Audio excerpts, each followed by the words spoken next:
At the end जब हम पूरी इस कहानी को देखते हैं, गोल्ड के वॉलेट से लेकर बिटकॉइन के ब्लॉकचेन तक, तो एक ही चीज समझ में आती है। The entire battle was never really about money, it was always about trust. Trust वो इनविजिबल फाउंडेशन है जहां हर करेंसी, हर इंस्टीट्यूशन और हर नेशन अपना सिस्टम बिल्ड करती है। जब वो ट्रस्ट ब्रेक होता है तो चाहे सिस्टम कितना ही एडवांस हो, कोलैप्स इनविटेबल हो जाता है। गोल्ड ने सेंचुरीज तक ह्यूमैनिटी को ट्रस्ट दी, स्टेबिलिटी दी, क्योंकि उसमें एक फिजिकल प्रूफ था। बिटकॉइन डिजिटल एज में यही प्रूफ रिक्रिएट कर रहा है, लेकिन मैथमेटिक्स और कोड के जरिए। दोनों ने एक मैसेज दिया, trust money is not created, it is an earn through trust. आज दुनिया फिर से अपना मॉनेटरी सोल ढूंढ रही है। चाइना उसको गोल्ड के अंदर देख रहा है और अमेरिका उसको कोड के अंदर, और पाकिस्तान एक डेवलपिंग, स्ट्रगलिंग लेकिन ड्रीमिंग नेशन अपना प्लेस इन बिटवीन डिफाइन कर रहा है। हमारे लिए मनी सिर्फ एक मीडियम ऑफ एक्सचेंज नहीं है, सर्वाइवल का टूल है। हर इन्फ्लेशन, हर क्राइसिस ने हमें ये सिखाया है कि वैल्यू सिर्फ पेपर में नहीं होती, बल्कि वैल्यू होती है ट्रस्ट पे। और जब ट्रस्ट मिसिंग हो जाए तो न रिजर्व मैटर करती है, न रेट कट और न IMF प्रोग्राम। तब लोग अपनी वैल्यू अल्टरनेटिव सिस्टम में ढूंढते हैं, कभी गोल्ड में तो कभी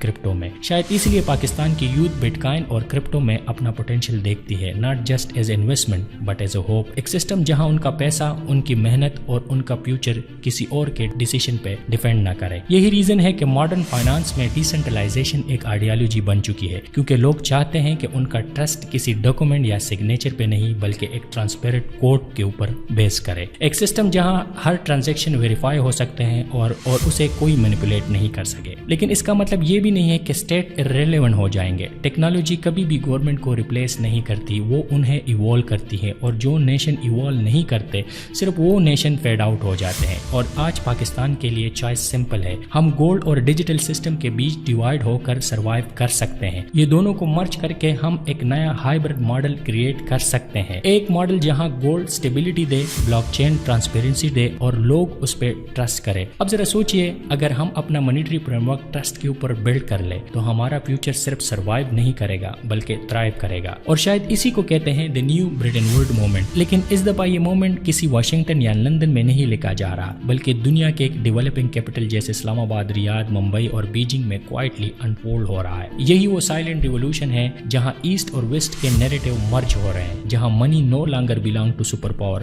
but to those who can create trust through truth and technology. और यही पाकिस्तान के लिए सबसे बड़ा चांस है। एक नए सिस्टम का अर्ली आर्किटेक्ट बन रहा है, एक सिस्टम जहां अपने इकोनॉमी को स्टेबलाइज नहीं बल्कि डिजिटलाइज और ग्लोबलाइज भी कर सकते हैं।